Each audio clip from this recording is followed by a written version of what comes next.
সুপ্রিয় দর্শক, স্বাগত জানাচ্ছি আজকের সম্পাদকীয়তে। আমি জিন্নাতারা যশোয়া।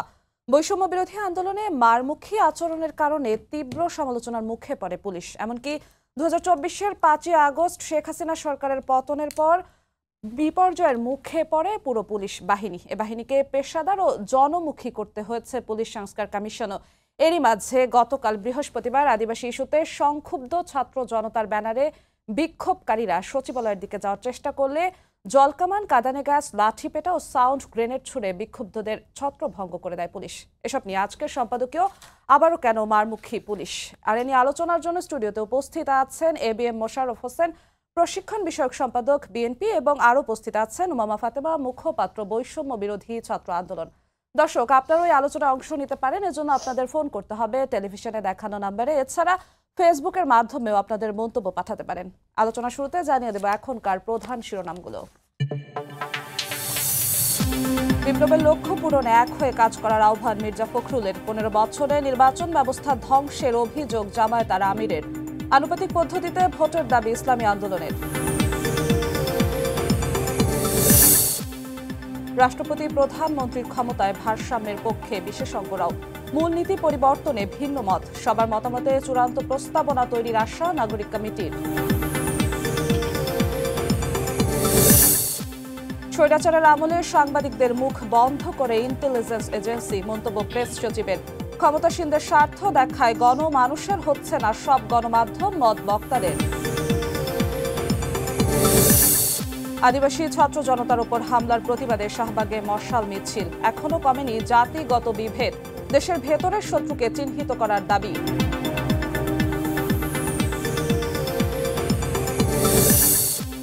চটপটির দোকান দেখিয়ে ঋণের নামে বিপুল টাকা আত্মসাৎ এসালমের। 4 ব্যাংক থেকে 1.5 লাখ কোটির বেশি লুটপাট। বড় দুর্নীতিবাজ ধরতে দুদককে আরও সক্রিয় হওয়ার পরামর্শ।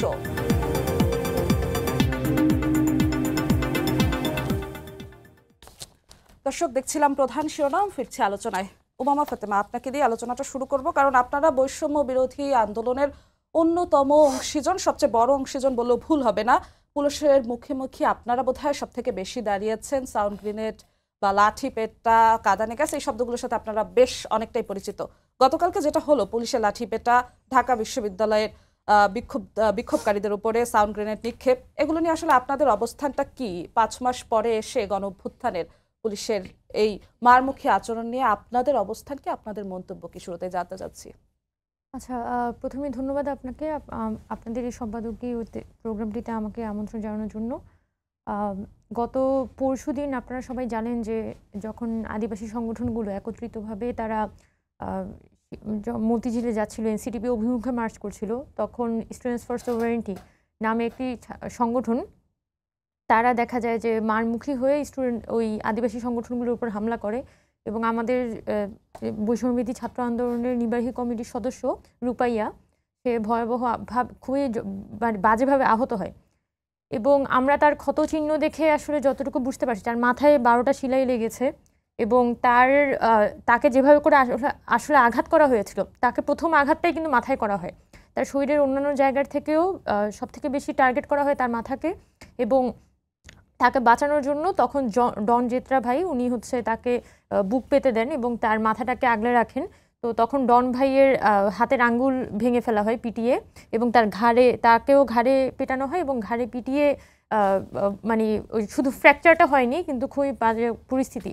তার মানে বোঝা যাচ্ছে যে এখানে রূপাইয়াকে যেভাবে করে আঘাত করা হয়েছিল, এখানে নিশ্চয়ই একটা ইন্টেনশনাল বিষয় ছিল। এবং রূপাইয়ার আঘাতের ধরনগুলো দেখে আমাদের মনে হয়েছে যে এখানে অবশ্যই একটা হত্যার উদ্দেশ্যে তাকে আঘাতটা করা হয়েছে।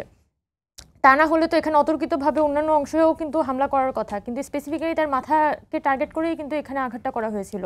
এখন গতকালকে যখন পরবর্তীতে বিভিন্ন ছাত্র সংগঠন একত্রিতভাবে শিক্ষা মন্ত্রণালয়ের অভিমুখে মার্চ করছিল, তখন কিন্তু পুলিশের তো আসলে কোনো প্রয়োজন ছিল না। তারা যখন ব্যারিকেড দিচ্ছে, আপনি যদি ব্যারিকেডের সামনে দেখেন যে কতজন মানুষ আসছে, খুব বেশি মানুষ ছিল এটাও তো আসলে বলার সুযোগ নেই। যদি হাজার হাজার মানুষ থাকতো এবং হাজার হাজার মানুষ সচিবালয় অভিমুখে মার্চ করছে, তখন হয়তো পুলিশের থামানোর জন্য একটা অ্যাকশনে যেতে হতো। কিন্তু সেটা না করে পুলিশ একটা ব্যারিকেড দিয়েছে এবং সেইখানে ব্যারিকেড টানার সময়ে পুলিশ সেখানে জল কামান সাউন্ড গ্রেনেড নিক্ষেপ করে তাদেরকে ছত্রভঙ্গ করে দেওয়ার চেষ্টা করে। একই সাথে একজন পথচারী যাচ্ছিল, ওই পথচারীকে রাস্তায় পা ভেঙে দেয়। এই যে একটা ভয়াবহ একটা মারমুখী পরিস্থিতিতে এসে বাংলাদেশ পুলিশ আজকে অভ্যুত্থানের 5 বছর পরে, অভ্যুত্থানের সময়ে আমাদের সবাই মনে থাকার কথা যে যখন 5 আগস্ট শেখ হাসিনা সরকারের পতন হয়, তখন কিন্তু ইভেন 3 আগস্ট যখন পুলিশ এভাবে সাধারণ মানুষকে হত্যা করছিল, ওই সময়ও কিন্তু আমরা শাহবাগে মার্চ করার সময়, যখন আমরা শহীদ মিনার থেকে শাহবাগ অভিমুখে মার্চ করছিলাম, তখন কিন্তু আমরা থানাগুলো প্রোটেক্ট করেছি যে থানায় কেউ হামলা করতে পারবে না। কিন্তু 5 তারিখে যখন পুলিশ টোটালি পুলিশের ব্যাকবোন ভেঙে যায়, এরপরে কিন্তু আমরা বৈষম্যবিরোধী ছাত্র আন্দোলন বলি, ইভেন পরবর্তী অন্তর্বর্তীকালীন সরকার সকলেই কিন্তু এখানে পুলিশের সাপোর্টে দাঁড়ানোর চেষ্টা করেছে, কারণ দেশে আইনশৃঙ্খলা পরিস্থিতি খারাপ। তো পুলিশকে রিফর্ম করে এনে যারা অন্তত জুনিয়র কনস্টেবল যারা আছে, যারা এখানে খুবই জুনিয়র পোস্টগুলোতে আসে, তাদের জায়গাগুলো চিন্তা করে কিন্তু এখানে অনেক ধরনের রিফরমেশনের কথাও কিন্তু সরকারের পক্ষ থেকে চিন্তা করা হয়েছে। কিন্তু এটার পরও যেহেতু বোঝা যাচ্ছে যে আসলে পুলিশ তার একটা অভ্যাস হয়ে গেছে, মানে সে যেহেতু গত 15 বছর এই ধরনের একটা সিস্টেমে ফাংশন করেছে, যে সিস্টেমে তার পুরো কাজই ছিল কিন্তু মূলত দমন পীড়ন করা, সে মানুষের সেবা দেওয়ার জন্য কিন্তু চাকরি নিত না। সে যখনই পুলিশে ধরেন বিসিএস দিয়ে কেউ পুলিশে যাচ্ছে, তখন কিন্তু তার মাথায় ওই মূল মানসিকতা থাকতো না যে সে আসলে মানুষের সেবা করছে, তার মাথাতেই থাকতো যে সে আসলে ওখানে চুরি দুর্নীতি বাটপাড়ি করার জন্যই যাচ্ছে, এবং সেটার উদ্দেশ্যেই তার পুরনো অভ্যাসের কারণেই গতকালকের হামলাটা হয়েছে নাকি পুরনো অভ্যাস। একই সাথে যদিও এখানে আসলে কোনো তথ্য না থাকলে বা কোনো প্রমাণ না থাকলে তো সেটার ভিত্তিতে কিছু বলা যায় না, কিন্তু স্পেসিফিক্যালি আমরা মনে করি যে এখানে পুলিশ যে এভাবে অতর্কিতভাবে হামলা করেছে, তার সাথে অবশ্যই অন্তর্বর্তীকালীন সরকারকে এখানে দুর্বল করে দেওয়া, ইভেন সরকারের আসলে কতটুকুই আইন শৃঙ্খলা বাহিনীর উপর হাত আছে, এগুলোও একটা বড় ধরনের কোয়েশ্চেন আমার মধ্যে তৈরি করেছে। এবং আমরা মনে করি যে পুলিশের যে বিভিন্ন এজেন্সি দ্বারা পরিচালিত হওয়া এবং বিভিন্ন শক্তির আসলে এই গ্রুপটাকে পরিচালিত করা নিজেদের উদ্দেশ্যে, সেটা একটা বড় প্রভাব রাখতে পারে তাদের এভাবে করে হামলে পড়ার পিছনে। তবে এবং এটার আসলে ব্যাকগ্রাউন্ড কারণটা কি, আমাদের পক্ষে তো আসলে এটা সব থেকে বেশি বলা সম্ভব আসলে গভর্নমেন্টের পক্ষে। গভর্নমেন্ট যদি হচ্ছে সরকার এখানে মুখ খুলে এবং সরকার যদি হচ্ছে এখানে সরাসরি কথা বলে, তাহলেই কিন্তু এই শুধুমাত্র এই বিষয়টা খোলাসা হওয়া সম্ভব। তবে আমাদের কাছে বিশেষ করে বৈষম্যবিরোধী ছাত্র আন্দোলনের কাছে এভাবে অতর্কিতভাবে হামলে পড়াটা, এটা আমাদের কাছে খুবই আশ্চর্যজনক লেগেছে। কারণ আমরা জানি বামপন্থী সংগঠনগুলো কিন্তু বছরের পর বছর তারা প্রোগ্রাম করেছে, সচিবালয় অভিমুখে মার্চ করেছে, কখনোই আমরা দেখিনি যে শেখ হাসিনার আমলে যখন এভাবে করে হামলে পড়তো, ইভেন শেখ হাসিনার আমলেও কিন্তু এভাবে করে কিন্তু জলকামান নিক্ষেপ করা, সাউন্ড গ্রেনেড নিক্ষেপ করা, এই কাজগুলো করতো না। তো হুট করে 30-40 জন মানুষ এসে তাদের উপর এভাবে ঝাঁপিয়ে পড়া, এটা অবশ্যই অনেক ধরনের কোয়েশ্চেন তৈরি করে আমাদের সকলের মধ্যে। শুধুমাত্র এটাই নয়, এর আগেও কিন্তু আপনারা জানেন যে প্রাইম এশিয়া ইউনিভার্সিটির স্টুডেন্টরা যখন শিক্ষক এবং ছাত্ররা যখন গিয়েছিল সচিবালয় অভিমুখে, তখন কিন্তু আমরা তাদের সাথে যখন কথা হয়েছে, ছাত্ররাও বলছে শিক্ষকরাও বলছে যে তাদের ভিতর থেকে কিছু প্রতিনিধি কিন্তু সচিবালয়ের ভিতরে যায় কথা বলার জন্য, এবং বাকিরা কিন্তু সচিবালয়ের বাইরেই ছিল, এবং যারা বাকিরা ছিল তাদের উপরে পুলিশ হামলে পড়ে এবং তাদেরকে রীতিমতো একটা মনে হচ্ছে যে অভ্যুত্থানের সময়কার পরবর্তী সময়ে পুলিশ যে পাওয়ারটা হারিয়েছে, সেই পাওয়ারটা তারা রিগেন করার চেষ্টা করছে এই ছাত্রদেরকে মেরে। তো স্বাভাবিকভাবে পুলিশের যে সরকার কি তাহলে নিয়ন্ত্রণ করতে পারছে না পুলিশকে? এখন পুলিশের যে ধরনের আচার আচরণ লাস্ট যে 2 ঘটনা আমরা দেখলাম, সেটা দেখে তো আমাদের এটাই মনে হচ্ছে যে গভর্নমেন্ট আসলে পুলিশের উপর বা আইন শৃঙ্খলা বাহিনীর উপর যে ধরনের ফুল কন্ট্রোল আসার কথা, সেটা আসলে গভর্নমেন্ট পুরোপুরি রিগেন করতে পারে নাই।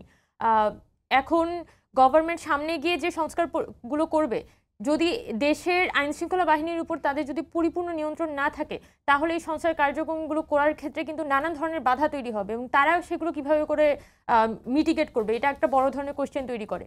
জি উমামা, আপনার কাছে আবারও পরবর্তীতে ফিরবো। এবিএম মোশাররফ হোসেন, আপনার কাছে একই জায়গা থেকে ফিরতে চাচ্ছি যে যেমনটা উমামা ফাতিমা বললেন যে পুলিশকে নিয়ন্ত্রণ করতে পারছে না অন্তর্বর্তীকালীন সরকার, যে কারণে গতকালকের এই লাঠি পেটা সাউন্ড গ্রেনেড নিক্ষেপের ঘটনা ঘটেছে গণঅভ্যুত্থানের 5 মাস পরে এসে। এক্ষেত্রে আপনাদের অবস্থানটা কি মনে হচ্ছে? পুলিশের এখনকার অবস্থান কি? পুলিশ কি ঠিক করে ফাংশন করতে পারছে? ধন্যবাদ আপনাকে, ধন্যবাদ আমার সহ-আলোচক। একটা জিনিস আপনি লক্ষ্য করবেন, আমরা একটা জিনিস দেখেছি, দীর্ঘ 5 মাস তো হয়ে গেল অন্তর্বর্তীকালীন সরকারের। এখানে আমরা যদি একটা মোটা দাগে যদি আপনি দেখেন, এই সরকারের 2টি ব্যর্থতা খুব মারাত্মক। একটা হলো আইন শৃঙ্খলা রক্ষার অবনতি, আরেকটা হলো দ্রব্যমূল্যের ঊর্ধ্বগতি রোধ ক্ষেত্রে তাদের ব্যর্থতা, এই দুটি কিন্তু প্রকাশ্যে সবাই বলছে। এখন কেন এই অবস্থা, এটা আমাদের আগে বিশ্লেষণ করতে হবে। সেটা হলো আপনি দেখবেন দীর্ঘ 15.5 বছর একটা ফ্যাসিস্ট সরকার ক্ষমতা ছিল, এবং আপনি নিয়োগ প্রক্রিয়া যদি আপনি দেখেন আওয়ামী লীগের আমলে, দেখবেন যে ভেরিফিকেশনের নামে তারা 22টি পয়েন্টের উপর তারা ভেরিফিকেশন করতেন। মানে একটা লোক তো তার যোগ্যতা দিয়ে, তার মেধা দিয়ে তার চাকরিতে প্রবেশ করবে, সেখানে দেখবেন তার বাবা কী কাজ করে, তার দাদা কী কাজ করে, তার আত্মীয় স্বজন কী কাজ করে, শ্বশুর বাড়ি কাজ, এইভাবে একেবারে ফরম্যাট, প্রিন্টেড ফরম্যাটে এই তথ্যগুলি তারা কালেক্ট করতো। যখনই দেখতো যে অন্য মতাবলী বা অন্য রাজনৈতিক দলের সমর্থক কেউ যদি এখানে পরীক্ষা উত্তীর্ণ হয়ে থাকে, তারে এই ভেরিফিকেশনের নামে তাকে কিন্তু বাদ দেওয়া হতো। সুতরাং একটা রাজনৈতিক আদর্শের লোকদেরকে কিন্তু এই 15 বছরের পৃষ্ঠপোষকতা করা হয়েছে। এবং আপনি কি এই রাতারাতি তাদেরকে এই বাহিনীর থেকে আপনি সরিয়ে দিতে পেরেছেন? পারেননি। বরং যারা শীর্ষ পর্যায়ে যারা নেতৃত্ব দিয়েছে তারা পালিয়ে গেছে, অথবা তারা পুলিশে যোগদান করে নাই। কিন্তু এখনও তাদের সাবঅর্ডিনেট যারা, বা যাদেরকে তারা এই দীর্ঘ 15 বছরে এই পুলিশ প্রশাসনে চাকরি দিয়েছে, তারা কিন্তু এখনও আছে। আরেকটি বড় সংকট এখানে আমার মনে হয় আছে, সেটা হলো যে পুলিশকে যেভাবে কাজে লাগানো দরকার সেই কাজটা আমরা লাগাতে পারি। আপনি দেখেন এখানে ফাতেমা আছে, আপনি দেখবেন যে আমরা একটা অভিযোগ করি যে 2000-এর উপরে লোক মারা গেছে এই আন্দোলনে, তাদের নামে সুনির্দিষ্ট মামলা হয়েছে, অথচ আপনি দেখবেন স্বরাষ্ট্র মন্ত্রক থেকে বলা হচ্ছে কোনো আসামিকে ধরা যাবে না। অর্থাৎ তাহলে আপনি যারা এই অপরাধী তাদেরকে কি আপনি পৃষ্ঠপোষকতা করছেন? এইটাও কিন্তু একটা বিরাট সংকট। যদি সরকারের একটি প্রেশার থাকতো এই যে যারা অপরাধ করেছে, যারা খুন করেছে, যারা এই সন্ত্রাসের সাথে জড়িত, তাহলে কিন্তু একটি মানুষের মধ্যে একটা ভয় কাজ করতো, সেই জিনিসটা কিন্তু এখন নাই। আর এই যে পুলিশ বাহিনী আপনি দেখেন, আমরা যে কথাটি বারবার বলে এসেছি যে এই সরকার উচিত ছিল যে ক্ষমতা নেওয়ার পরও একটা প্রশাসনে ব্যাপক পরিবর্তন করা, কিন্তু 5 মাসেও কিন্তু আমরা সেটা দেখি না। আপনার দেখা শীর্ষ পর্যায়ে কিছু সচিবকে পরিবর্তন করেছে, পুলিশের কিছু এসপি অথবা ডিসিকে পরিবর্তন করেছে, কিন্তু এখনও তৃণমূল পর্যায়ে অথবা গ্রাসরুট লেভেলে যারা পরিষ্কার করে, ঠিক শেখ হাসিনার সেট আপ কিন্তু এখনও বাংলাদেশে রয়ে গেছে। তো সেই সেট আপ দিয়ে আপনি আগামী দিনে একটি গণতান্ত্রিক বাংলাদেশ কায়েম করবেন, এটা তো কিন্তু একটা খুব কঠিন কাজ, একটা আমার কাছে যেটা মনে হচ্ছে, যার কারণে কিন্তু বারবার আইনশৃঙ্খলা পরিস্থিতি অবনতি ঘটছে। এই দেখেন আনসাররা, আপনি দেখলেন একবার আনসাররা সচিবালয়ের মতো একটা যেখানে প্রোটেক্ট এরিয়া, আমাদের গুরুত্বপূর্ণ এরিয়া, সেখানে তারা হামলা করছে। অর্থাৎ সামগ্রিকভাবে এই সরকারের কার্যক্রম পরিচালনার মধ্যে আমরা একটা শিথিলতা কেমন যেন দেখছি। সরকারকে উচিত অপরাধীকে অপরাধী হিসেবে চিহ্নিত করে তার বিরুদ্ধে যদি ব্যবস্থা নেন, তাহলে আমার মনে হয় এই ধরনের ঘটনা থেকে এড়িয়ে যাওয়া সম্ভব হতো। সচিবালয়ের মতো জায়গায়, ঢাকা বিশ্ববিদ্যালয়ের মতো জায়গায় শিক্ষার্থীদের সামনে সাউন্ড গ্রেনেড নিক্ষেপ করা কিংবা লাঠি পেটা করা, এগুলো কি পুলিশ নিজেরা সিদ্ধান্ত নিয়েই করছে এমন মনে হয় আপনার? এখন এটা তো এখন তো বোঝা যাচ্ছে তারাই করছে, আর না হয় যদি না করে তাইলে তো এই ইন্টেরিয়াম সরকারের যারা স্বরাষ্ট্র মন্ত্রণালয় যারা আছে তাদেরকে দায়িত্ব নিতে হবে, অথবা কেন এই ঘটনা ঘটেছে সেই ব্যাখ্যাটা তো সরকারের পক্ষ থেকে দিতে হবে। কিন্তু এর সুনির্দিষ্ট ব্যাখ্যা কিন্তু আমরা এখনো পাই নাই, যার কারণে আমরা মনে হচ্ছে যে যেই কাজগুলি করা হচ্ছে সেইগুলোকে অবশ্যই পৃষ্ঠপোষকতা করা হচ্ছে। আপনি যদি ব্যবস্থা নেন তাইলে কিন্তু এই ঘটনা ঘটে হতো না। তাহলে আমরা যে কথাটি ফাতেমা বলেছে, আমরা তো দীর্ঘ এই যে 15.5 বছর যে আমরা বিরোধী দল হিসাবে আন্দোলন করেছি, আপনার মনে আছে যে আমি পার্টির অফিস থেকে গ্রেপ্তার হয়েছিলাম, একটা অফিসের মধ্যে মানে 800-900-1000 মানে টিয়ার সেল নিক্ষেপ করা, সাউন্ড গ্রেনেড নিক্ষেপ করা, এটা একটা ভয়ঙ্কর ব্যাপার। আমরা ওই দিন যারা ভিতরে ছিলাম আমরা বুঝেছি যে আসলে ধ্বংসলীলা কাকে বলে। তো একই আপনার মন মানসিকতা নিয়ে যদি আপনি ওই শেখ হাসিনা পালিয়ে যাওয়ার পর বাংলাদেশ পরিচালনা করতে চান, তাহলে তা তো অবশ্যই সেই বাহিনী জনগণের কল্যাণে কাজ করবে বলে আমরা মনে হয় না। সুতরাং এখানে আমার মনে হয় সরকার যেই জিনিসটি করা উচিত, একটা ব্যাপক পরিবর্তন করা উচিত, চেঞ্জ করা উচিত। আপনি দেখবেন এখনও কিন্তু সেট আপটা রয়ে গেছে, এখনও আপনি যদি এই সেট আপটা চেঞ্জ করে দিত তাহলে তাদের মনোযোগ। কি এই ঢেলে সাজানোটা সম্ভব? মানে 5 মাস সময়টা কি যথেষ্ট? কেন সম্ভব না? আপনার আমি একটা কথা প্রায় বলি, আপনি বিচারপতি শাহাবুদ্দিন সাহেবের কথা মনে আছে 91 এরশাদের পতনের পর, সে এক রাত্রে টোটাল প্রশাসন চেঞ্জ করে দিয়েছিলেন। অর্থাৎ একই যে আপনি তো লোক তো বাইরে থেকে আনতে পারবেন না, বাংলাদেশেরই তো লোক, কিন্তু আপনি দেখবেন যারা এখন মনে করেন ঢাকাতে আছে, তারা দীর্ঘ 15 বছর তাদেরকে তো নিজস্ব একটা সেট আপ আছে, তারা সোর্সকে, তারা কাকে নির্যাতন করতে হবে, কাকে, এরকম একটা শখ আপছে। এই সেটটাকে যদি আপনি ধরেন রংপুর চেঞ্জ করে দেন, রাতারাতি কি কিন্তু তাদের মতো একটা বলয় তারা তৈরি করতে পারবে না।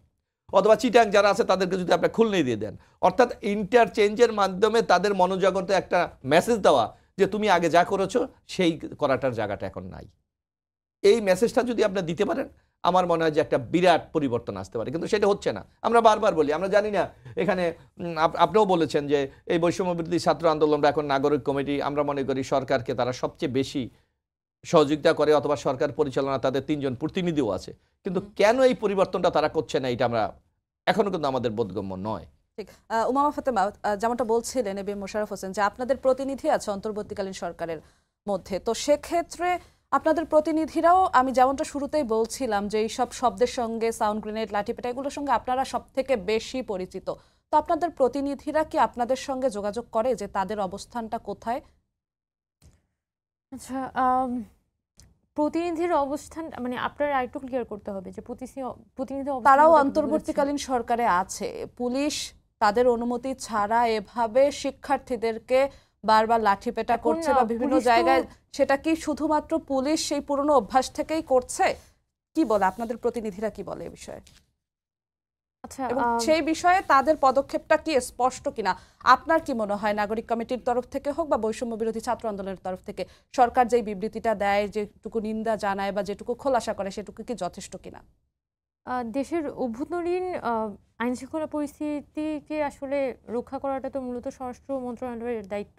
এখন স্বরাষ্ট্র উপদেষ্টা যিনি আছেন উনি কিন্তু এই বিষয়ে আসলে কেউই খুব বেশি কথা বলেননি। আমরা যদি দেখে থাকি যে এই প্রসঙ্গগুলো নিয়ে যদি কথা বলে থাকে তাহলে প্রধান উপদেষ্টার যে ফেসবুক পেজ, ওখান থেকে একটা স্ট্যাটাস দেওয়া হয়েছিল, মাহফুজ ভাই বলেছিলেন। এর বাইরে কিন্তু আমরা খুব বেশি আসলে অভিমত দেখি নাই সত্যি বলতে। তো স্বরাষ্ট্র মন্ত্রণালয়ের পক্ষ থেকে যে স্টেটমেন্টটা আসা দরকার ছিল সেটা কিন্তু বা তাদের পক্ষ থেকে কিন্তু এটা ক্ল্যারিফাই করা দরকার ছিল। পুলিশ যে আসলে মানুষের উপর হামলা করলো পুনরায় অভ্যুত্থানে 5 মাস যেতে না যেতে, তো এটা কিভাবে করে আসলে সম্ভব হলো, এই কথাটাই আমি বলছি যে এটা তো আসলে গভর্নমেন্টের পক্ষ থেকে যদি একটা স্টেটমেন্ট দেয় তখন কিন্তু এটাকে খণ্ডন করা বা এটার পক্ষে কথা বলার একটা সুযোগ থাকে। কিন্তু গভর্নমেন্ট যদি নিশ্চুপ থাকে তখন তো সকলের মধ্যেই কিন্তু একটা কনফিউশন ক্রিয়েট হয় যে মানে কারণ পুলিশের 5 মাসের মাথায় পুলিশের সাউন্ড গ্রেনেড নিক্ষেপ করা it's not a easy thing. মানে এটা যথেষ্ট পরিমাণে ব্যাকআপ আসলে তাদেরকে দিতে হয়েছে বা মনোবল তাদের জোগাড় করতে হয়েছে এই ঘটনাটা ঘটানোর জন্য, তাও আবার ছাত্রদের উপর হামলা করার জন্য।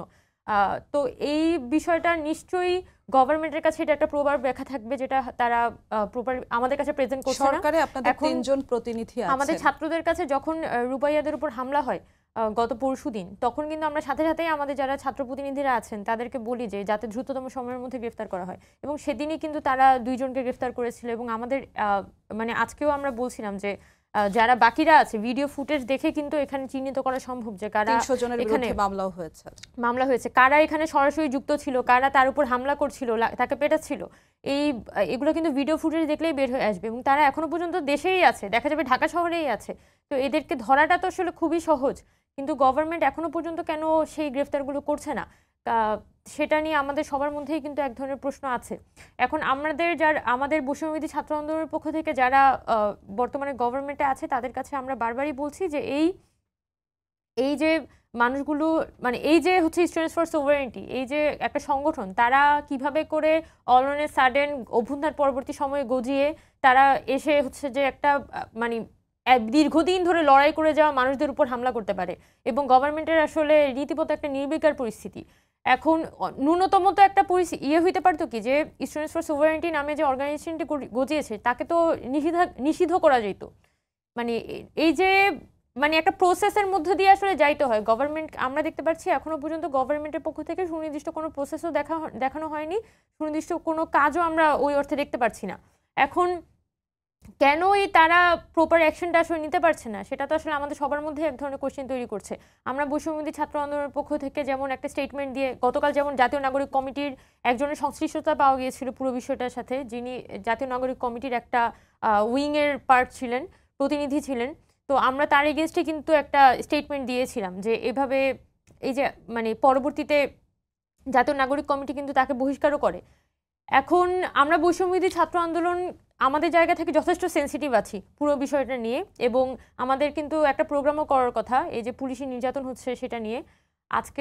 আজকেও আমরা কথা বলছিলাম যে আজকে আমরা একটা প্রোগ্রাম করবো কিনা এই পুলিশি নির্যাতন নিয়ে, যদিও শেষ পর্যন্ত আর করা হয়নি। কিন্তু সত্যি কথা বলতে আমরা বৈষম্যবিরোধী ছাত্র আন্দোলন আমাদের জায়গা থেকে যথেষ্ট পরিমাণে সিনসিয়ার আছি, এবং যে ঘটনাটা ঘটে গেল এটা আমাদের যে অভ্যুত্থানের ওভারঅল স্পিরিট, আমরা যদিও খুব ঠুনকো লাগে অভ্যুত্থানের স্পিরিটটা তো সবাই এখন ব্যবহার করে, কিন্তু অভ্যুত্থান আসলে মানুষের মধ্যে যে আশা আকাঙ্ক্ষা জন্ম দিয়েছিল সেগুলো তো চুরমার হয় আসলে খুব ছোট ছোট জিনিস দিয়ে। এটার জন্য খুব বড় ঘটনা আসলে ঘটতে হয় না, খুব ছোট ছোট বিষয়ে আসলে অভ্যুত্থান ব্যর্থ হয়।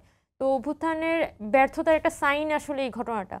তো আমরা আমাদের জায়গা থেকেও সেজন্য খুবই মর্মাহত যে এভাবে মানে মানে পাঁচবার যেতে আপনারাও যেতে এরকম আপনাদের একটা তরফ পরিস্থিতিতে থেকে চলে গেছে। প্রশ্নগুলোর উত্তর পাচ্ছেন না, আপনারা উত্তরগুলো খুঁজছেন, আমরাও তাই তো? নানান অংশীজনকে জিজ্ঞেস করেছি, গভর্নমেন্টের কাছে জিজ্ঞেস করেছি এবং তাদের কাছ থেকে আমরা ওই ধরনের কোনো সেক্ষেত্রে প্রকার উত্তর আপনাদের যারা পাইনি। প্রতিনিধি এখন হিসেবে আমি সরকারে যেটা আছে এখানে তারাও কি উত্তরটা আমি দিতে যেটা পারছে এটা না? এই বিষয়ে যেটা মনে করি যে উত্তরটা আসলে আমি উমামা ফাতেমা বৈষম্যবিরোধী ছাত্র আন্দোলনের মুখপাত্র বলে আমি এটা জিজ্ঞেস করলে তাদের আমাকে উত্তর দিতে হবে।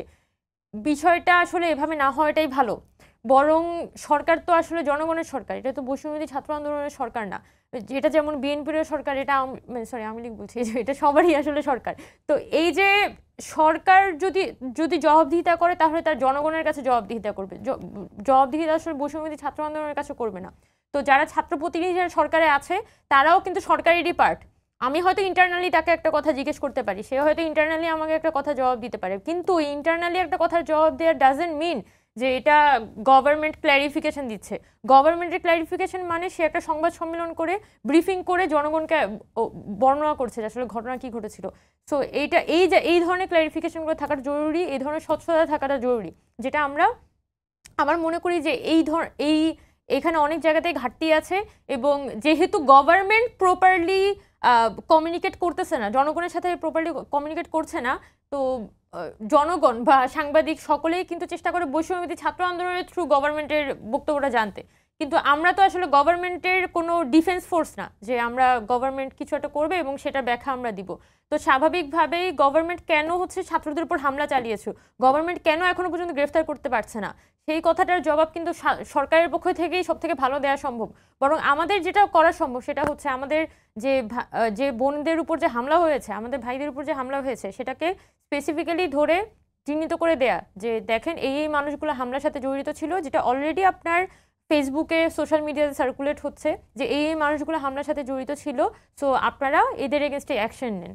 তো যদি আওয়ামী আমলের মতোই সরকার নির্বিকার থাকে তাহলে তো আসলে আমরা যে সংস্কারের কথা বলছি সেটা দিয়ে খুব বেশি লাভ হবে না। জি। এবং আমরা এক্সপেক্ট করবো যে আপনারাও আসলে যখনই তাদের সাথে ইন্টারাকশন হবেন এই পয়েন্ট টু পয়েন্ট কোয়েশ্চেনগুলো জিজ্ঞেস করবেন যে তারা কেন পুলিশ স্টুডেন্টদের উপর হামলা করলো।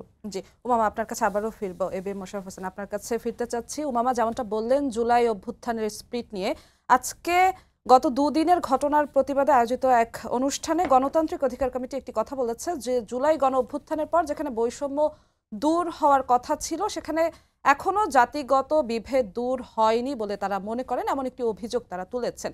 গত দুদিনের ঘটনা এবং আদিবাসী ইস্যুতে আপনার কি মনে হয়, এই মন্তব্যের সাথে আপনি কি বলবেন?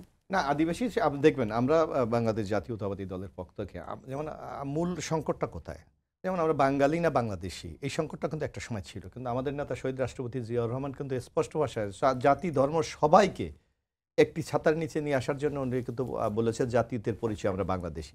সুতরাং আমাদের কাছে আদিবাসী বলেন, আমরা যারা বলি সবাই কিন্তু আমরা এক হিসাবেই আমরা মনে করি। হ্যাঁ, তাদের কিছু ক্ষোভ আছে, তাদের অনেক অধিকার এখনো প্রতিষ্ঠা হয় নাই, তারা যে ডিমান্ডগুলি প্রত্যাশা করে সেগুলি হয়তো রাষ্ট্র হিসাবে আমরা এখনো পূরণ করতে পারিনি, সে খুবটা স্বাভাবিক। কিন্তু সেইটা পূরণের জন্য সরকার থাকে, সরকার আলাপ আলোচনার মাধ্যমে সেই সংকট সমাধান করবে, এইটাই তো আমরা প্রত্যাশা করি। কিন্তু সেই সংকট সমাধান করতে গিয়ে আপনি তাদের উপর দমন নিপীড়ন চালাবেন, এটা তো কোনোভাবে সভ্য দেশে এটা চিন্তা করা যায় না। যার কারণে আমার মনে হয় এই ব্যাপারে সরকার খুব আরও কেয়ারফুল হিসাবে হ্যান্ডেল করা উচিত এই জিনিসগুলো। আমি একটু ফাতেমার একটু ব্যাপারটা আমি বলতে চাই। যে কথাটি আপনি বলেছিলেন উনি ব্যাপারটা একটু এড়িয়ে গিয়েছেন। আসলে আমরা মনে করি যে সরকার হওয়া উচিত কালেকটিভ, সবার কালেকটিভ রোলের মাধ্যমে কিন্তু একটা সরকার সাকসেস হয়। তো সেখানে আমরা যে জিনিসটা বলতে চাই যে এখানে দেখবেন যে রাজনৈতিক দলের কোনো প্রতিনিধি কিন্তু এখানে নাই, কিন্তু এই আন্দোলনের একটা শক্তির কিন্তু প্রতিনিধি এখানে আছে, সেটা বৈষম্যবিরোধী ছাত্র আন্দোলনের 3 জন উপদেষ্টা। সুতরাং এইসব জিনিসগুলোতে কিন্তু তাদের রিয়্যাক্ট করাটা খুব প্রয়োজন যে কেন এই ঘটনা ঘটছে। এই বৈষম্যের বিরুদ্ধে, এই পুলিশের অত্যাচারের বিরুদ্ধে, গভর্নমেন্টের অগণতান্ত্রিক আচরণের বিরুদ্ধেই তো আমরা দীর্ঘদিন আন্দোলন করেছি, যার সর্বশেষ পরিণতি ছাত্র এই জনতার গণ অভ্যুত্থান। তো সেখানে যদি সেই পুরনো কালচার যদি আবারও ফিরে আসে তাহলে আমরা কি পরিবর্তনটা করলাম? আমরা কি আকাঙ্ক্ষা নিয়ে এই জুলাই বিপ্লব বা আগস্ট বিপ্লব আমরা যেটা বলি সেই বিপ্লবটা আমরা সম্পন্ন করেছি? সুতরাং এই সকল ব্যাপারগুলি কিন্তু আমাদের খুব কেয়ারফুলি হ্যান্ডেল করা উচিত। এবং এই যে এই ধরনের অবাঞ্ছিত ঘটনাগুলি এই সরকার তো আমি মনে করি যে আরও কেয়ারফুল হওয়া উচিত ছিল। আপনি দেখেন আনসারের ঘটনা, আবার ওই যে আরও বিশ্ববিদ্যালয়ের আপনি ঘটনা, বেশ কিছু ঘটনা ঘটেছে। সুতরাং এই ব্যাপারে তো তাদের আগেই একটা হোমওয়ার্ক থাকা উচিত যে এই ধরনের ঘটনা উদ্ভব বলে আমরা কীভাবে এটা ফেস করব, কীভাবে এটা মোকাবেলা করব। আমার মনে হয় সেই ক্ষেত্রে সরকারের সমন্বয়হীনতার একটা অভাব আছে, যার জন্য আমরা কিন্তু রাজনৈতিক দলের পক্ষ থেকে বারবার বলছি যে আপনারা এই যে সমন্বয়হীনতাগুলোকে দূর করে সম্মিলিতভাবে কাজগুলি করুন। সেখানে কিন্তু আমার মনে হয় একটু ঘাটতি আছে বলে মানে আমাদের কাছে মনে হয়। শিক্ষার্থীদের প্রতিনিধি হয়ে যারা সরকারে যুক্ত আছেন তাদের ফাংশনে কিছু ঘাটতি দেখতে পাচ্ছেন? তাদের এমনটা তো বলতে রোলটা চাচ্ছেন? বেশি প্লে করা উচিত, কারণ তারা তো এই যে ছাত্রদের প্রতিনিধি, কারণ ঘটনাটা ঘটেছে যারা তো ছাত্রদের মধ্যে উপরে। থেকে, সুতরাং তাদের রিয়াক্ট করা উচিত। তারা যদি খুব তৎপর হয়ে যদি আপনি হোম মিনিস্ট্রি অথবা যদি প্রধান উপদেষ্টা কার্যালয়ের সাথে যদি সংযোগ করলে এতদিনে কিন্তু ফাতেমা যে কথাটি বলেছে যে আমরা কোনো এখনো স্টেটমেন্ট পাইনি। কেন স্টেটমেন্ট করবে না? কি ঘটনা কেন ঘটেছে, কার এই ঘটনা ঘটেছে, সরকার কি স্টেপ নিয়েছে, এগুলো তো জাতির সামনে উপস্থাপন করা উচিত ছিল। কিন্তু এখন কিন্তু একটা ধোঁয়াশার মধ্যে আমরা আছি। এই ক্ষেত্রে আমার মনে হয় তাদেরকে আরও সমন্বয়ের মাধ্যমে কাজগুলি করলে আমরা অনেক বেশি উপকৃত হতাম। মামা ফাতেমা, আপনারও কি মনে হচ্ছে এই বিষয়ে যে সমন্বয়টা কিছুটা কম হচ্ছে? ছাত্র প্রতিনিধিদের কি বলতে চান কিনা এই বিষয়ে কিছু? সমন্বয় কম হচ্ছে, ধরেন গভর্নমেন্টের ভিতরে আমি যেটা বুঝি, গভর্নমেন্টের ভিতরে এক একজনের রোল আসলে এক এক রকম, যেটা প্রত্যেকটা আলাদা আলাদা ধরনের মিনিস্ট্রি দেওয়া হয়েছে, সেগুলো পরিচালনার দায়িত্ব দেওয়া হয়েছে। এখন মানে ধরেন আপনার যে কাজটা হচ্ছে স্বরাষ্ট্র মন্ত্রণালয় করার কথা, সে কাজটা যদি আমি এক্সপেক্ট করি যে নাহিদ ইসলাম করবে, তার মানে তো নিশ্চয়ই এখানে প্রপার ফাংশন এটা হচ্ছে না। এখন আমি যেটা এক্সপেক্ট করি যে বৈষম্যবিরোধী ছাত্র আন্দোলন বা আচ্ছা হোয়াটএভার, মানে এখানে যেটা গভর্নমেন্টের মধ্যে যে ছাত্র প্রতিনিধিরা আছে তারা কিন্তু আসলে জনগণের প্রতিনিধি হিসেবেই ওখানে আছে।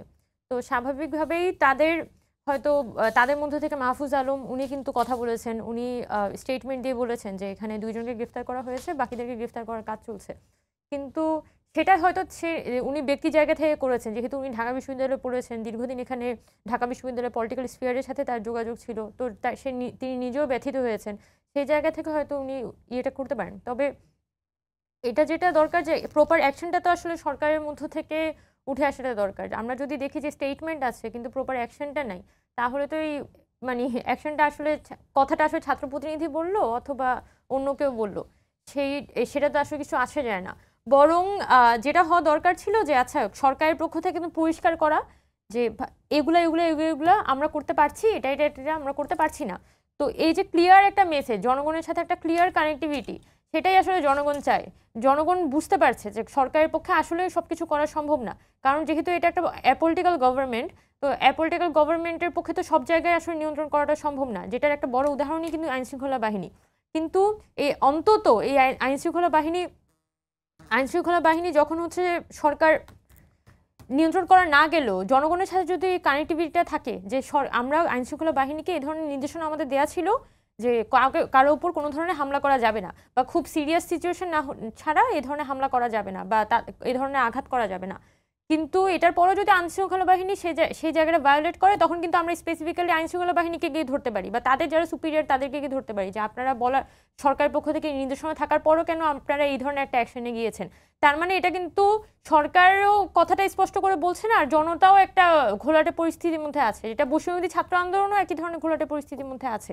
বরং এখানে বিষয়টা আসলে ছাত্র প্রতিনিধিরা কি বলছে এটা থেকে খুব গুরুত্বপূর্ণ যে সরকার অ্যাজ এ হোল কি অ্যাকশনটা নিচ্ছে, বা সরকার অ্যাজ এ হোল তার জনগণের কাছে ক্লারিফিকেশনটা দিচ্ছে। বাট আমরা দেখতে পাচ্ছি যে অ্যাকশন বলি বা ক্লারিফিকেশন বলি, দুটা জায়গাতেই কিন্তু সরকারের পক্ষ থেকে ঘাটতি আছে, যেটা আমি মনে করি না যে শুধুমাত্র ছাত্র প্রতিনিধিদেরকে আলাদা করে করা, এটার জন্য দায়ী করার আসলে কিছু আছে। পুলিশের মনোবল ফেরানোর কথা বলা হচ্ছিল, আইন শৃঙ্খলা রক্ষা বাহিনীকে আরো চাঙ্গা করার জন্য, আইন শৃঙ্খলা পরিস্থিতি ঠিক করার জন্য, এবং পুলিশ কি মনোবল ফিরে পাচ্ছে মনে হচ্ছে? আমার মনে হয় যে পুলিশের আপনার এখানে একটা সাইকোলজিক্যাল তাদের মধ্যে একটা এফেক্ট করেছে।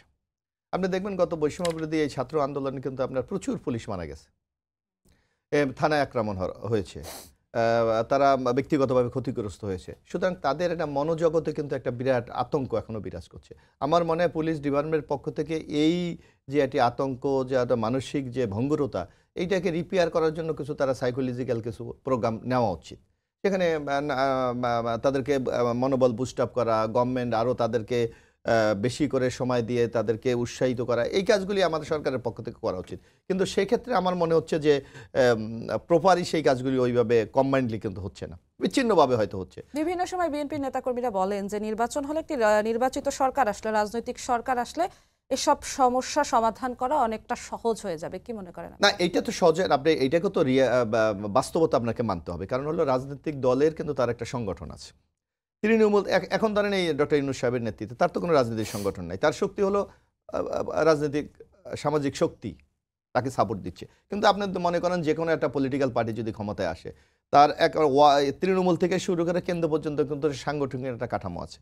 সে যেই জিনিসটা বাস্তবায়ন করতে চাইবে, সরকার যেমন সরকারি ইনস্ট্রুমেন্ট সে ব্যবহার করবে, পাশাপাশি তার দলের নেতাকর্মী সমর্থকদের কিন্তু সে ব্যবহার করতে পারবে। বর্তমান যে আইন শৃঙ্খলা পরিস্থিতি, একদম যদি আমরা আমাদের বিষয় ধরে বলি, সেই পরিস্থিতি উন্নয়ন ঘটানো নির্বাচিত সরকারের পক্ষে অনেকটা সহজ। কারণ তার দুইটা হ্যান্ডস তার আছে, একটা হলো প্রশাসন, আরেকটা হলো তার দলীয় সাংগঠনিক কাঠামো। দুটাকে যদি কম্বাইন্ডলি কাজ করে তো অনেকভাবে এটা উন্নতি করা ইজি।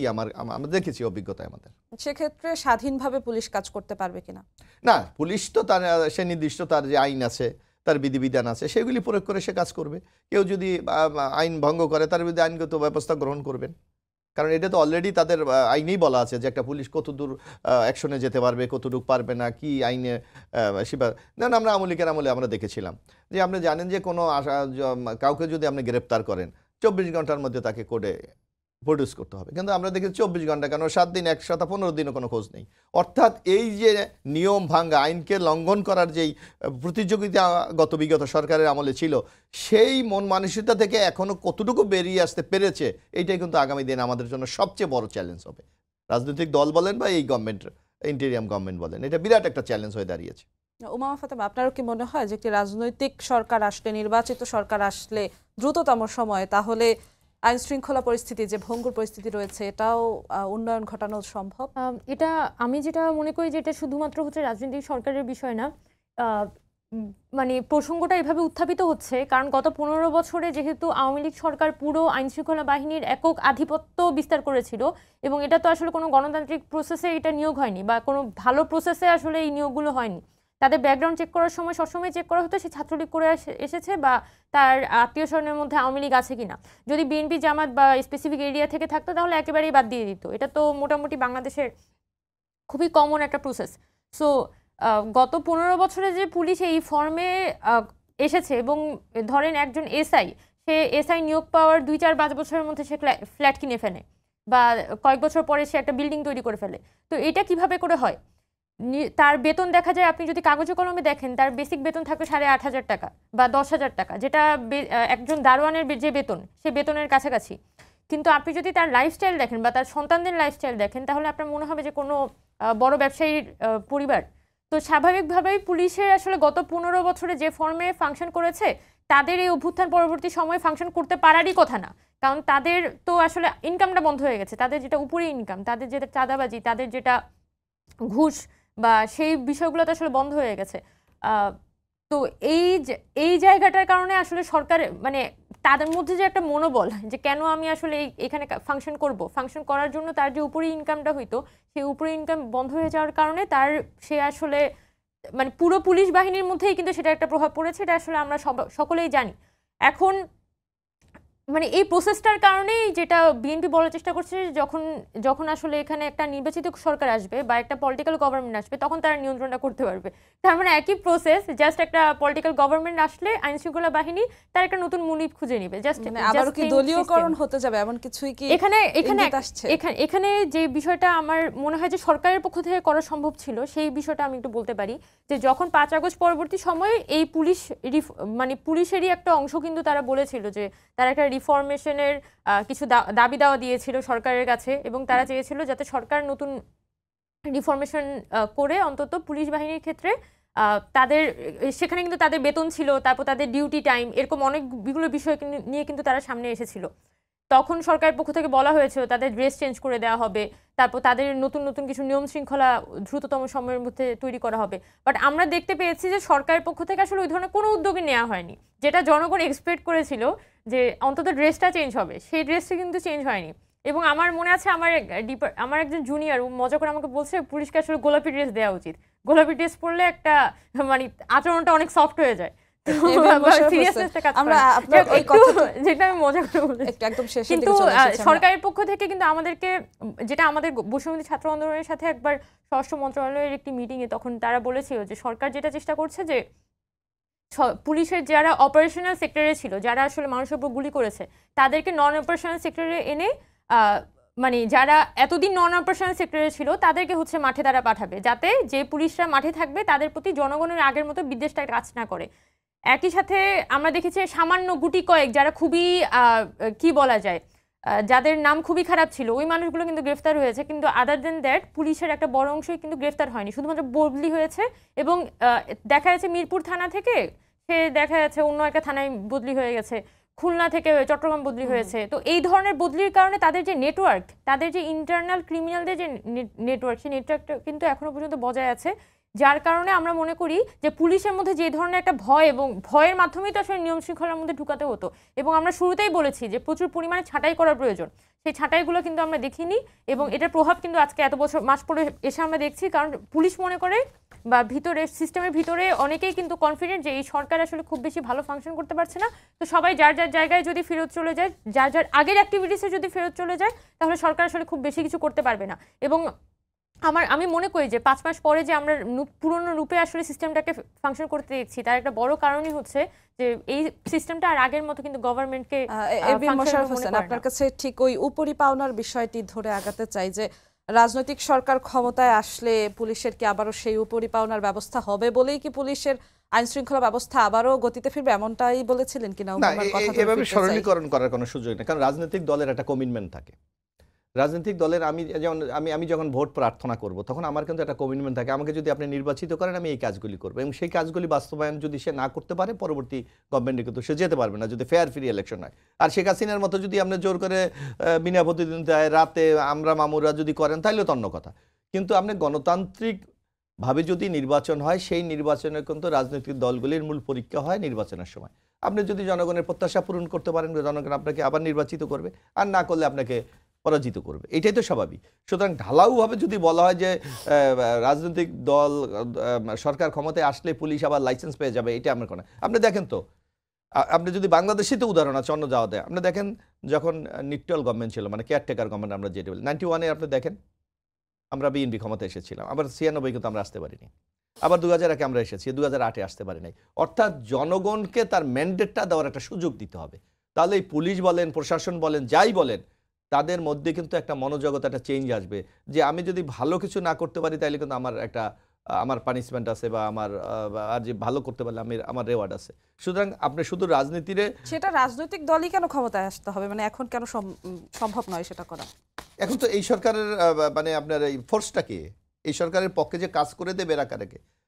আপনি একটা জনসভায় যখন বক্তৃতা হয়, আপনি তো আমরা যখন বক্তৃতা দিই আমরা মনে করি প্রত্যেকটা জনগণ আমি যে কথাটা বলছি উনি মনে হয় শোনে, উনি সবাই কি শোনে আমার কথা? সবাইকে আমার দিকে লক্ষ্য করে। তো সুতরাং আপনাকে মানে একটা নির্দিষ্ট টার্গেট নিয়ে আপনাকে আগাতে হবে, যে আমি এই কাজটি অর্জন না করতে পারলে আমার নির্বাচনে যে কমিটমেন্ট করেছি সেটা আমার ফেল হবে, আগামী দিনে আমি আমার রাষ্ট্রীয় ক্ষমতা যাওয়া আমার জন্য একটা বিরাট চ্যালেঞ্জ হয়ে দাঁড়াবে। সুতরাং আপনাকে একটা টার্গেট করে এগুলে আমার মনে হয় এইসব সংকট সমাধান করা সম্ভব। কিন্তু ইন্টেরিয়াম গভর্নমেন্টটা যেটা মানুষ মনে করে, এই যে পুলিশ বলেন, অন্যান্য সংস্থা, এরা বলে এরা তো একটা নির্দিষ্ট সময়ের জন্য আসছে, আবার এরা চলে যাবে। সুতরাং আমি কতটুকু কাজ এদের জন্য করলে আমার তো কোনো রেওয়ার্ড নেই, আমার তো কোনো পুরস্কার নাই। এটাও তো তাদের মনোজগতে এই পরিবর্তন হতে পারে। তাহলে নির্বাচিত সরকার যদি এখন ক্ষমতায় আসে, অন্তর্বর্তীকালীন সরকারের জন্য যেমন চ্যালেঞ্জ হয়ে দাঁড়িয়েছে আইন শৃঙ্খলা রক্ষা বাহিনীকে উন্নত করা, ঠিক তেমনই চ্যালেঞ্জ দ্রুততর সময় নির্বাচন হলে সেই রাজনৈতিক দলের জন্যও আসবে কিনা? না, রাজনৈতিক দলে আমি তো আগেই কথা বলছি, রাজনীতি কিন্তু একটা অ্যাডভান্টেজ আছে। আপনাকে একটা কথা বলছি, এই যে ইন্টেরিয়াম গভর্নমেন্টের কিন্তু নিজস্ব কোনো ফোর্স নাই, তাকে কিন্তু অ্যাবসলিউটলি প্রশাসনের উপর ডিপেন্ড করতে হচ্ছে। আর যে কোনো রাজনৈতিক দলের কিন্তু একদিকে প্রশাসন, অন্যদিকে তার নিজস্ব দলীয় শক্তি, এটা কিন্তু আপনাকে স্বীকার করতে হবে। আপনিও কি একমত? একদম শেষ সময় চলে এসেছি, 1 মিনিটে একটু বলবেন। আহ, দ্বিমত হওয়ার সুযোগ থাকলে ভালোই হতো, কারণ বাংলাদেশে বিভিন্ন সেক্টর বা ইনস্টিটিউশনগুলো যদি গত 15 বছরে তার নিজের গতিতে হাঁটতে পারতো, তাহলে তো আসলে এই পরিস্থিতি, এই জুলাই অভ্যুত্থান আমাদের দেখা লাগতো না। বাট আনফর্চুনেটলি এই যে পুরো সিস্টেম, সেটাই কিন্তু একটা ভয়াবহভাবে আসলে ধসে গেছে। এবং ধ্বংসাবশেষ যদি আমরা দুইটা ইনস্টিটিউশন স্পেসিফিক্যালি ধরতে পারি যে একদমই খুব বাজে পরিস্থিতি, তার মধ্যে কিন্তু খুবই স্পেসিফিক্যালি পুলিশ বাহিনীর কথা বলতে হবে। যে পুলিশ বাহিনী যেভাবে করে আসলে মানুষের উপর গুলি চালিয়েছে, তার কিন্তু আসলে কোনো মোরাল গ্রাউন্ড নেই। সত্যি বলতে এখনো পর্যন্ত সেই মোরাল গ্রাউন্ড কিন্তু তারা অর্জন করতে পারেনি। বরং যেটা আমরা দেখতে পাচ্ছি, সে বরং চেষ্টা করছে আগে যে দমন পীড়নকারী সিস্টেমের মধ্যে সে ছিল, যেটার মধ্যে সে নিজেকে পাওয়ারফুল মনে করতো, সেই সিস্টেমটা কোনোভাবে যদি ফেরত নিয়ে আসা যায়, তো এইটা পরবর্তীতে যদি কোনো পলিটিক্যাল পার্টি আসেও, তাহলে কিন্তু তাদের জন্য এটা একটা বড় চ্যালেঞ্জ হয়ে দাঁড়াবে। বা বাই ডিফল্ট এই পুলিশ বাহিনী চাইবে যে এখানে যাতে একটা নতুন করে একটা স্বৈরাচার তারা তৈরি করতে পারে, যাতে তারাই হচ্ছে এখানে একটা তাদের ইনস্টিটিউশনটা, যাতে তারা তাদের যে বেসিক সিস্টেম, যে চুরি দুর্নীতি ঘুষ লুটপাট, সেটা তারা চালিয়ে যেতে পারে এবং জাস্টিফাই করে যেতে পারে। এটাই তো আসলে একটা স্বৈরাচারের তৈরি হওয়ার খুবই বেসিক কাঠামো, যেটা সেজন্য আমরা মনে করি যে এই যে যেটা আমার বিএনপির পক্ষ থেকে বারবার জিজ্ঞেস করা হয় যে সরকার যদি ফেল করে তাহলে আপনারা কেন এই সরকারটাকে চাচ্ছেন? কারণ এটার খুবই মানে সোজা উত্তর হচ্ছে যে এই যে সিস্টেমটা, সেটাকে যদি প্রপারলি রিফর্ম করা না যায়, একটা নির্দিষ্ট একটা প্রপার লেভেল প্লেইং ফিল্ড যদি এখানে তৈরি করা না যায়, তাহলে কোনো রাজনৈতিক দলের আসলে এই মন মানসিকতা থাকার দরকার নাই যে আমি স্বৈরাচার হব না, পুরো সিস্টেম তাকে ধরে বেঁধে স্বৈরাচার বানাবে। আপনাদের অসংখ্য ধন্যবাদ আমাদের সঙ্গে যুক্ত হওয়ার জন্য। সবাইকে ধন্যবাদ জানিয়ে শেষ করছি আজকের সম্পাদকীয়। আগামীকাল আবারও দেখা হবে রাত 10টায়। দেখার আমন্ত্রণ রইল। শুভরাত্রি।